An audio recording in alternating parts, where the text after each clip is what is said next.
நம்ம அரசனுடைய நிர்வாகத்திறன் அதை பத்தி பேசுறவங்களுக்கு இந்த ஊரடிச்சு உலையில போட்டு ஊழல் மேல ஊழலா செஞ்சுக்கிட்டு அதுல இருந்து தப்பிக்கிறதுக்கு பேர் தான் நிர்வாகத்திறன் அப்படின்னு சொன்னா, அப்படிப்பட்ட ஒரு ஊழல் செய்யற நிர்வாகத்திறனை நம்ம அரசு ஒரு நாளும் செய்யாது. பொட்டி பெட்டியா பணத்தை வச்சுக்கிட்டு பெட்டியை வச்சு எல்லாம் செஞ்சுக்கிட்டு போதைப் பொருள் பாதுகாவல் கழக மாடல் அரசாங்கம் செஞ்ச ஒவ்வொரு ஊழலா வெளியில வந்துகிட்டு இருக்கு.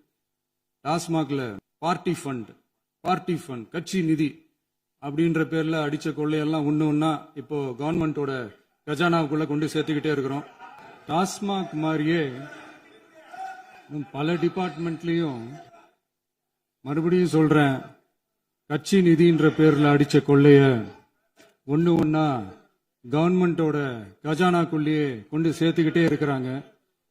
இப்பவும் சொல்றேன், மக்கள் பணத்துல இருந்து ஒரு பைசா கூட தொடமாட்டோம், தொடவும் விடமாட்டோம், தொட்டா விடமாட்டோம், இதுக்கு முன்னாடி தொட்டவங்களையும் விடமாட்டோம்.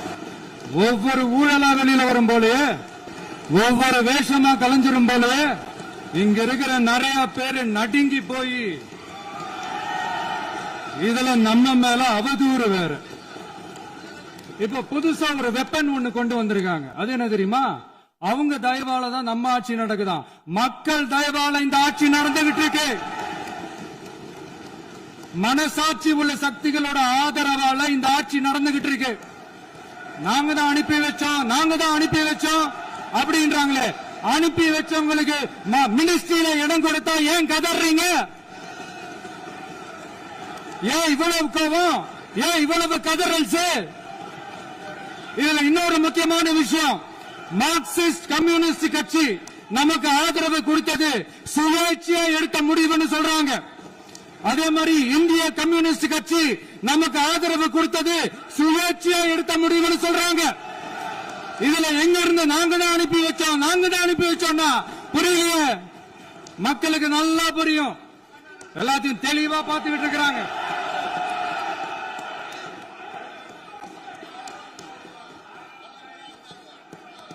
முதலமைச்சர் கண்டிப்பா பண்ணலாம். மாண்பு முதலமைச்சர்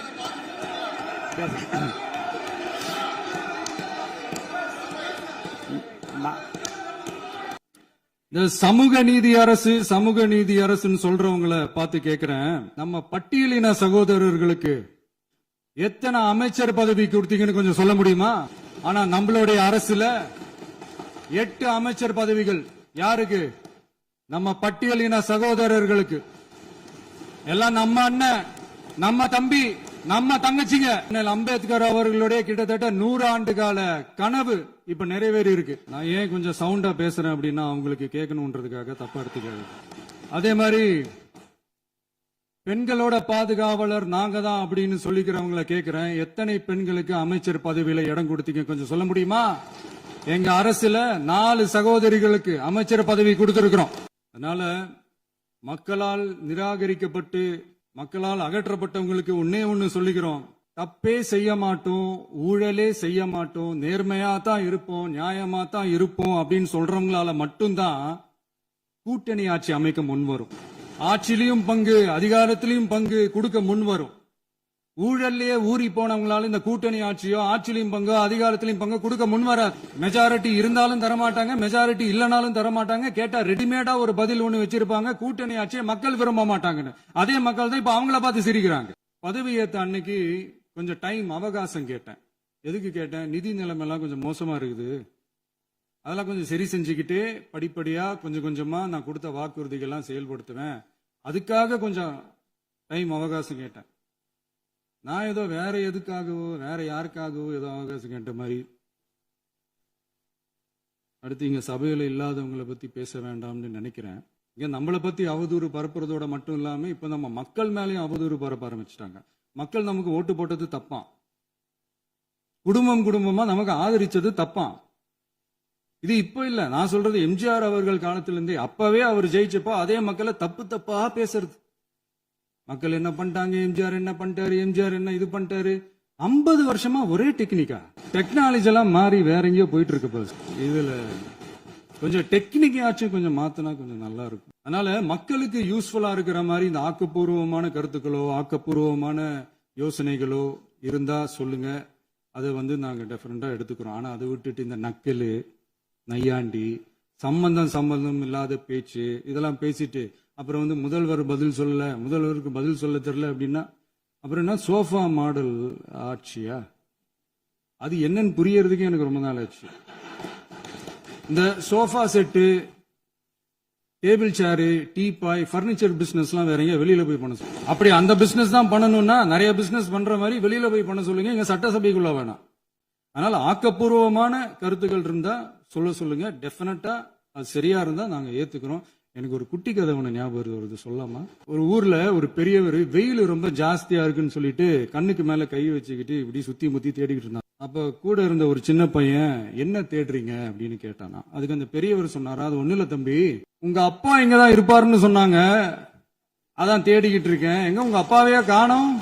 இல்லங்க, எங்களுக்கும் நக்கலா நையாண்டியா சம்பந்தம் இல்லாத குட்டி கதை இதெல்லாம் எங்களுக்கும் பேச தெரியும். அந்த கதையில பெரியவர் அப்படி சொன்னாராம், தப்பா எடுத்துக்காதீங்க. அந்த கதையில பெரியவர் அப்படி கேட்டார். 5 நிமிஷம் பேசுனதுக்கே கொளத்தூரி இந்த ஆட்டம் அடிச்சு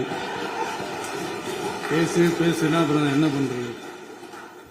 கடைசியா நான் இந்த உரையை முடிக்கிறதுக்கு முன்னாடி ஒரு முக்கியமான ஒரு விஷயம் பத்தி சொல்லணும். ஆளுநர் உரை அன்னைக்கு தமிழ் தாய் வாழ்த்துக்கு அப்புறம் தேசிய கீதம் பாடினது தப்பு, தேசிய கீதம் 2 முறை பாடினது தப்பு, அப்படி ஒரு நிகழ்வு இதுக்கு முன்னாடி இந்த சட்டசபையில நடந்ததே கிடையாது, அந்த மரபையே மாத்திட்டீங்க, இப்படி ஒரு பெரிய ஒரு போர் மாதிரி எதிர்கட்சியை சார்ந்தவங்க எல்லாம் சொன்னாங்க இல்லையா?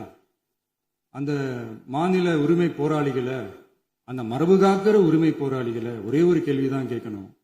2021 August 2 centenary celebration of Tamil Nadu legislature, அந்த ஃபங்க்ஷன்ல நம்ம முன்னாள் முதலமைச்சர் கருணாநிதி அவர்களோட புகைப்படத்தை மாண்புமிகு குடியரசுத் தலைவர் திறந்து வைக்கிற ஒரு ஃபங்க்ஷன். அந்த ஃபங்க்ஷன்ல national anthem followed by Tamil Thai Vazhthu அப்படின்னு அறிவிச்சது ஞாபகம் இருக்கா? அதாவது தேசிய கீதத்துக்கு அப்புறமா 2வது முறையா, நோட் திஸ் பாயிண்ட் மாண்புமிகு பேரவைத் தலைவர் அவர்களே, பிளீஸ் நோட் திஸ் பாயிண்ட். தேசிய கீதத்துக்கு அப்புறம் 2வது முறையாக தமிழ் தாய் வாழ்த்து பாடப்படும் அப்படின்னு சொன்னது ஞாபகம் இருக்கா? அதுவும் முத்தமிழ் அறிஞர் அப்படின்னு சொல்ற நம்ம கலைஞர் அவர்களுடைய அந்த புகைப்படம் வெளியிட்டு விழாவில் அவர் இருந்த இதே சபையில தமிழ 2வது இடத்துக்கு தள்ளினது யாருன்னு ஞாபகம் இருக்கா? அது மட்டும் இல்ல, அந்த தேசிய கீதத்தை நாட்டுப்பண் நேஷனல் ஆந்தம்னு சொல்லி அதே பங்கன்ல கடைசியா பங்கன் முடியும் போது செகண்ட் டைம் தேசிய கீதம் பாடினதும் ஞாபகம் இருக்கா? இதே அவையில் தான், அது அவை குறிப்பிலும் இருக்கிறது, இதே அவையில் தான் நடைபெற்றது. இந்த நேரத்தில் இந்த ஆதாரங்களை அளித்த மாண்பு முதல்வர்களுக்கு நன்றியை தெரிவித்துக் கொள்கிறேன்.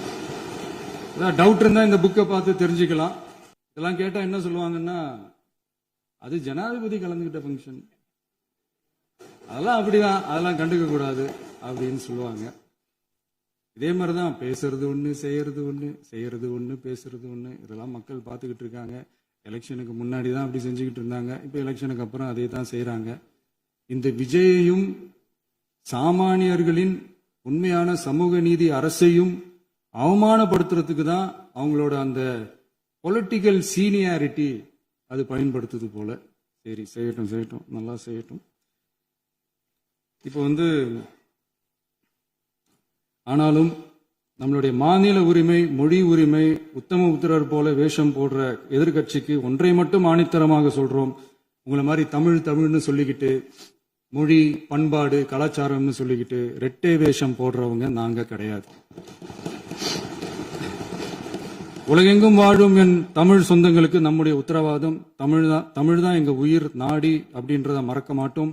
இப்பவும் சொல்றோம், மாநில உரிமையில எப்பவும் உறுதியா இருப்போம். அதே சமயத்துல அரசியல் வேற, ஒன்றிய மாநில அரசுகளுக்கு இடையே இருக்கிற நிர்வாக அணுகுமுறை வேற. இதுல நாங்க ரொம்ப தெளிவா இருக்கிறோம். அதனால எங்களுக்கு பாடம் எடுக்கிறதா நினைச்சுக்கிட்டு உங்க வேஷத்தை நீங்களே கொஞ்சம் கொஞ்சமா கலைச்சுக்கிட்டே வரீங்க, மறந்துடாதீங்க. அப்புறம் நேத்து எதிர்கட்சி தலைவர், மாண்புமிகு எதிர்கட்சி தலைவர் பேசும்போது நிறைய பேசினாங்க. அதுல ஒண்ணு மட்டும் அரசு சொல்றதா நினைச்சுக்கிட்டு நம்மள இன்டைரக்டா ஈவில் அப்படின்ற அந்த வார்த்தையை யூஸ் பண்ணாங்க. எனக்கு ஒண்ணுதான் சொல்லணும்னு தோணுது. ஈவில்ஸ்னு டெவில்ஸ் பேசக்கூடாது. அவங்க இருந்திருந்தா ஒரு ஆக்ஷன் பண்ணணும்னு எனக்கு தோணுச்சு. எல்லாரும் போயிட்டாங்க. இல்ல With your permission இப்பவும் பண்ணலாமா? இப்பவும் பண்ணலாம், ஒண்ணும் தப்பு இல்ல.